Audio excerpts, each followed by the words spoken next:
Hello guys, मी योगिता तुम्हा सर्वांचं Yogita study सेंटरमध्ये स्वागत करीत आहे. आज आपण प्रॅक्टिस सेट 1.1 सोडवणार आहोत. मी याच्या अगोदरसुद्धा ज्यावेळेला आपण एक्झाम्पल सोडून पाहिलेले होते त्यावेळेला तुम्हाला सांगितलं आपल्याला आता काही क्वेश्चन्स ॲक्टिव्हिटी बेस येऊ शकतात. ॲक्टिव्हिटी बेस क्वेश्चन्स येतात. हे आपण आता 9वीमध्ये सुद्धा पाहिलेलं होतं. तर आपला जो पहिलाच क्वेश्चन जो आहे तो ॲक्टिव्हिटी बेस क्वेश्चन आहे. तर मी तुम्हाला सांगितलं त्याप्रमाणे तुमच्या वहीमध्ये हा सोडवायचा आहे. मी सांगितलेल्या सगळ्या इन्स्ट्रक्शन व्यवस्थित फॉलो करायच्या आहेत. ज्या ठिकाणी त्यांनी आपल्याला स्क्वेअर दिलेला आहे त्याच ठिकाणी फक्त आपल्या वहीमध्ये स्क्वेअर करायचा आहे किंवा परीक्षेमध्ये स्क्वेअर करायचा आहे. मध्ये जर का तुम्हाला एखादी ॲड करायची असेल स्टेप्स तर तुम्ही ती ॲड करून पुढे लिहू शकता. त्याबद्दल ते काही ऑब्जेक्शन घेत नाहीत. फक्त तुम्हाला दिलेले जे स्क्वेअर्स आहेत तेवढेच ते तपासतात. तेवढ्यालाच तुम्ही लिहिलेलं आहेत की नाही, त्याला स्क्वेअर केलेली आहेत की नाही, त्यालाच फक्त ते टिक मार्क देतात आणि त्यासाठी असणारा अर्धा मार्क तुम्हाला दिला जातो. तर आता हे आपण वहीमध्ये सोडवूया. मला बऱ्याच वेळेला असा कधी कधी प्रश्न पडतो, मी तुम्हाला वहीमध्ये सोडवून दाखवते मग तुमचं काही कन्फ्युजन होतं का. पण मी वहीमध्ये लिहिलेलं असतं पण त्याच्याबरोबर तुम्हाला मी एक्सप्लेनेशन सांगते. बाकीच्या ठिकाणी आपल्याला फक्त नुसतं लिहिलेलं असतं, आपण ॲज इट इज फक्त उतरवतो, आपल्याला एक्सप्लेनेशन कळत नाही किंवा हे असं का केलं हे कळत नाही. हे मी तुम्हाला सांगत असते.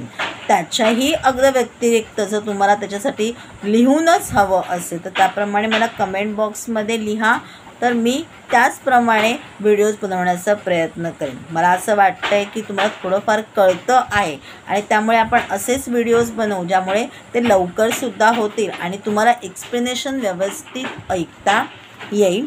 तर आता आपण सोडवायला सुरुवात करूया. आपला पहिला क्वेश्चन आहे 5x + 3y = 9. हा आपलं फर्स्ट इक्वेशन आहे.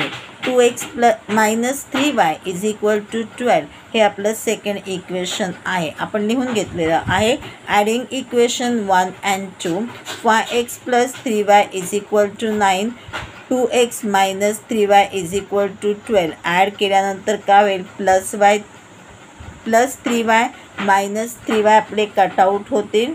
मग काय उरलं, 5x + 2x = 7x = 9 + 12 = 21. आपल्याला 7ला ब्रॅकेट आहे, 21ला ब्रॅकेट आहे.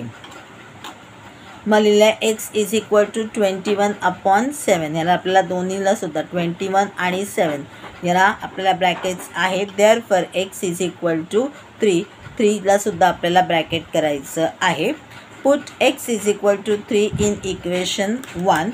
5x + 3y = 9. आता आपल्याला xच्या ठिकाणी व्हॅल्यू भरायची आहे. काय आपल्याला व्हॅल्यू आहे, x = 3. मग आपण भरून घेतलेले ते आपल्या ब्रॅकेटमध्ये लिहायचे आहे. 5 × 3 + 3y = 9. 5 × 3 = 15 + 3y = 9. 3y = 9 + 15चं काय होईल, -15. 15 आपल्याला ब्रॅकेटमध्ये लिहायचा आहे. 3y = 9 - 15. आन्सर आलेला 15 9 मायनस केले काय झालेलं आहे, मायनस झालेला आहे आणि >1ची साईन आले म्हणजे -6. ब्रॅकेट आहे त्याला y = -6/3 -6 आपल्याला ब्रॅकेटमध्ये लिहायचं आहे. 3 × 2 = 6 काय आहे, -6 आहे म्हणजे -2 आन्सर आलं आहे. y = किंवा आपण म्हणूया therefore y = -2. Therefore solution is x y = 3 - 2. एक्सची व्हॅल्यू एक्सच्या ठिकाणी, वायची व्हॅल्यू वायच्या ठिकाणी. 3 आणि -2 हे सुद्धा आन्सर जे आहे ते आपल्याला ब्रॅकेटमध्ये लिहायचं आहे.